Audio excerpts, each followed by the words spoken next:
The launch of the iPhone 16 is imminent, and details about Apple's upcoming flagship devices have been circulating for months. A recent leak seems to have provided insights into the camera features across all four iPhone 16 models. Alongside confirming earlier rumors regarding the Pro versions, Apple Insider has also shared information about the cameras on the standard models. The standard iPhone 16 and its larger Plus version are expected to keep the dual camera setup on the back, much like the iPhone 15. The camera arrangement has shifted back to a vertical alignment, reminiscent of the design seen before the iPhone 12. Reports suggest that Apple will maintain the same sensors, featuring a 48-megapixel main camera alongside a 12-megapixel ultra-wide. While the primary camera retains the same f-stop as its predecessor, the ultra-wide lens is set to receive an upgrade with a wider f/2.2 aperture, improving low-light performance compared to last year's f/2.4. Additionally, both models are anticipated to offer macro photography capabilities, which were previously exclusive to the Pro versions. The Pro models will also include a 48-megapixel primary camera with an f/1.78 lens, likely benefiting from a larger CMOS sensor. The 12-megapixel ultra-wide camera from the iPhone 15 Pro is expected to be upgraded to a 48-megapixel version that supports ProRAW photography, similar to the main camera. A significant enhancement for the iPhone 16 Pro is the introduction of the 5x telephoto lens, based on the tetraprism design from the 15 Pro Max, as previous standard Pro models were limited to a 3x zoom. The 16 Pro Max will continue to feature the same 5x telephoto lens, with the 12-megapixel sensor and f/2.8 lens likely remaining unchanged. The report confirms that all four iPhone 16 models will include the much-talked-about dedicated capture button, not just the Pro and Pro Max versions. However, instead of traditional tactile shutter buttons found on cameras or older smartphones, the iPhone 16's camera button is said to be capacitive. Apple plans to incorporate a simulated tactile feedback feature, similar to what was introduced with the iPhone 7's home button, to mimic a half-press sensation. This button is expected to work not only with the official camera app, but also with various photography applications that utilize the iPhone 16's camera capabilities.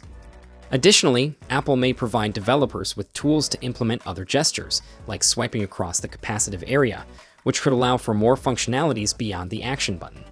For instance, within the stock camera app, users might be able to zoom in and out of their shots.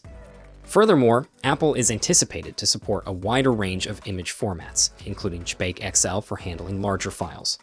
The Pro models are also rumored to offer slow-motion recording at 120 frames per second with a resolution of up to 3K.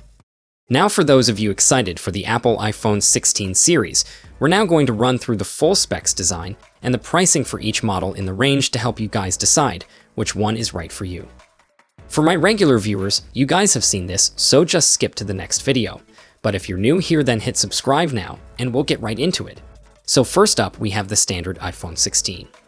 With the standard iPhone 16, we get a 6.3-inch OLED display, but unfortunately, this is still going to be an LTPS display. The iPhone 16 is going to have a taller aspect ratio than last year, and it's going to be protected by Ceramic Shield too. We get the new Dynamic Island, which covers up the 12 megapixels selfie camera and Face ID sensors. Then on the rear, we've got a 48 megapixels primary camera and a 12 megapixels ultra-wide. It's powered by the A18 chipset, and it's likely coming with 8 gigs of RAM and up to 512 gigs of storage. It's also powered up by a 3561 mAh battery with 30 watts fast charging, and it's going to come with advanced 5G, Bluetooth 5.3, and Wi-Fi 7. Now, it will of course ship with iOS 18, and it's expected to launch from around $850 in September 2024. Now next up, we've got the iPhone 16 Plus. With the iPhone 16 Plus, we get a 6.9-inch OLED display, and again, unfortunately, this is another LTPS display.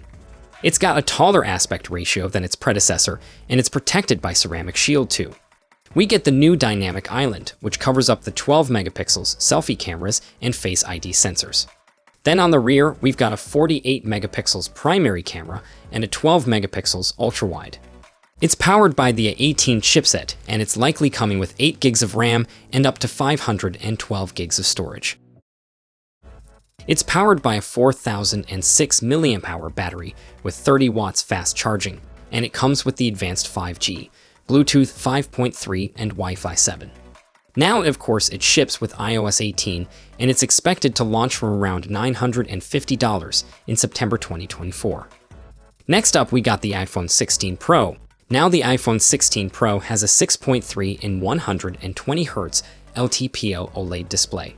It's got a taller aspect ratio than its predecessor, and the Pro is protected by Ceramic Shield 3. We get the new Dynamic Island, which covers up the 12 megapixels selfie camera and Face ID sensors.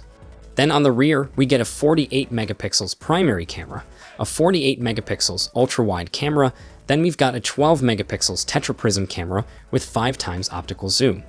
It's powered up by the 18 Pro chipset, and it comes with 8 gigs of RAM and up to 1 terabyte of storage, and it's also powered by a 3577 mAh battery, and fast charging is still unknown at the moment, but we do expect some improvements, and of course it comes with the advanced 5G, Bluetooth 5.3, and Wi-Fi 7. It will of course ship with iOS 18, and it's expected to launch from around $1,100 in September 2024. Now finally, we save the best to last, the iPhone 16 Pro Max. With the iPhone 16 Pro Max, we get a 6.9-inch 120Hz LTPO OLED display. Again, like the other phones, it's got a taller aspect ratio than its predecessor, and it's protected by Ceramic Shield 3. We get the Dynamic Island, which covers up the 12 megapixels selfie cameras and Face ID sensors. Then on the rear, we've got a 48 megapixels primary camera, a 48 megapixels ultra-wide, and a 12 megapixels tetraprism camera with 5 times optical zoom. It's powered up by the 18 Pro chipset. It comes with 8 gigs of RAM and up to 1 terabyte of storage, and it's powered up by a 4676 mAh battery.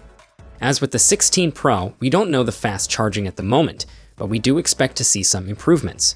Now it comes up with the advanced 5G, Bluetooth 5.3, and Wi-Fi 7, and it will of course ship with iOS 18, and this one's expected to launch around $1,300 in September 24. So overall, the iPhone 16 series is looking like a great addition to the iPhone lineup. More things remain similar. There are still plenty of upgrades with the new hardware to power it better and brighter displays. Along with the new battery thermal technology, this should really enhance the experience and work well with the new A features. Now, of course, because of all the similarities to its predecessor, is probably not going to make anyone with an iPhone 15 rush for an upgrade, but for anyone with an older iPhone or looking to get their first iPhone, that it's going to be a great choice. Now, of course, as we approach the launch, more and more information is going to continue to come in, and I'll be sharing it as soon as it does, so make sure you subscribe so you don't miss a thing in the future.